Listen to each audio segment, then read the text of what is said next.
اللہ فرماتے ہیں ھدی للمتقین، یہ متقیوں کے لیے ہدایت ہے۔ تو مفسرین نے اس کا جواب دیا کہ تقوی کا ابتدائی درجہ یہ ہوتا ہے کہ انسان اخلاص کے ساتھ قرآن مجید کو پڑھے۔ جب تک نیت ٹھیک نہیں ہوگی اس کو قرآن مجید سے ہدایت نہیں مل سکتی۔ چنانچہ بہت سارے انگریز ہیں جو کافر ہیں اور قرآن مجید کا ترجمہ جانتے ہیں، آپ ان کے سامنے آیت پڑھیں وہ آپ کو ایک ایک لفظ کا ترجمہ بتائیں گے، مگر کافر ہے۔ اس کی وجہ یہ کہ ان کی نیت ٹھیک نہیں تھی۔ اگر ان کے اندر تقوی ہوتا تو وہ ہدایت پا جاتے ہیں۔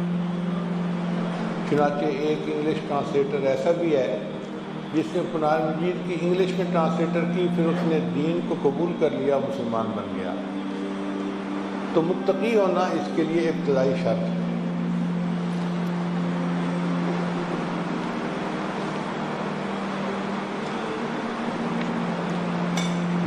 تقوی جو ہے یہ کہتے ہیں کہ اللہ کے ڈر کی وجہ سے انسان گناہوں کو چھوڑے۔ اس لیے سورہ نساء اگر پڑھی جائے تو ہر 2-4 آیتوں کے بعد اتقوا اللہ اتقوا اللہ اتقوا اللہ، اتنا زیادہ اس میں تقوی اختیار کرنے کا حکم ہے کہ انسان حیران ہوتا ہے۔ اس کی بنیادی وجہ کیا ہے کہ میاں بیوی آپس میں محبت پیار کی زندگی اس وقت تک نہیں گزار سکتے جب تک ان کے دلوں میں تقوی نہیں ہوگا۔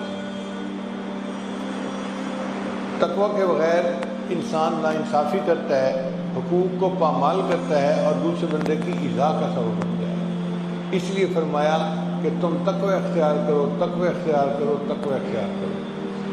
حیرت کی بات تو یہ ہے ایک آیت میں 2 مرتبہ تقوی اختیار کرنے کا حکم۔ یا ایھا الذین آمنوا اتقوا اللہ ولتنظر نفس ما قدمت لغد واتقوا اللہ۔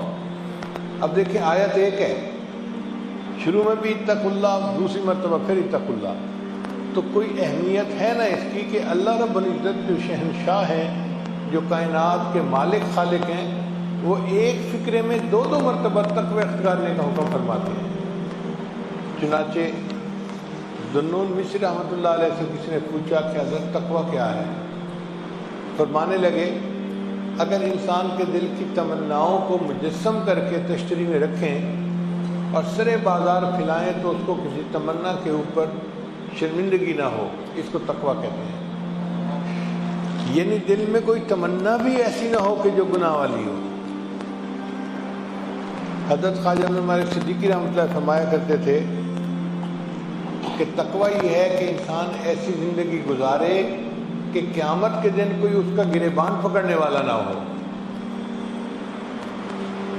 ایسی شریعت و سنت والی زندگی گزارے کہ قیامت کے دن کوئی اس کا گریبان پکڑنے والا نہ ہو، اس کو متقی کہتے ہیں۔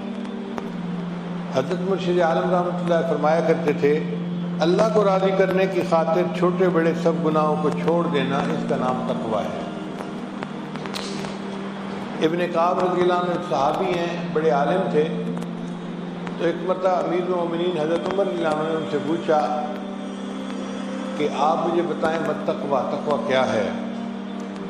انہوں نے کہا اما سلکت طریقا ذا شوق، کیا آپ کسی ایسے راستے سے گزرے ہیں کہ جو خاردار ٹہنیوں والا راستہ ہو؟ جھاڑیاں ہوتی ہیں نا ٹہنیاں، ان کا جی گزرا ہوں۔ پوچھا کیسے گزرتے ہیں؟ فرمانے لگے کہ بہت بچا کے کہ میرا کپڑا کسی کانٹے میں الجھ نہ جائے۔ ان کا اسی کا نام تقوی ہے کہ آپ زندگی اس احتیاط کے ساتھ گزاریں کہ انسان کسی گناہ میں ملوث نہ ہو جائے۔ خلق ذنوب صغیرہا و کبیرہا زادت تقیٰ، گناہوں کو چھوڑ دے، چھوٹے ہوں یا بڑے ہوں، اس کا نام ہے تقوی۔ وصنع کماش الارض یحذر ما یرا، اور تم بن جاؤ پیدل چلنے والے بغیر جوتے والے مسافر کی مانند کہ وہ زمین کے اوپر پاؤں رکھتا ہے تو بڑا سنبھل کے کہ میرا پاؤں نوکیلے پتھر پہ نہ پڑ جائے، کسی کانٹے پہ نہ پڑ جائے، کسی اور نقصان دینے والی چیز۔ جس طرح احتیاط کے ساتھ ننگے پاؤں چلنے والا قدم رکھتا ہے، اس طرح شریعت کے اوپر احتیاط کے ساتھ چلنے والے کو متقی کہتے ہیں۔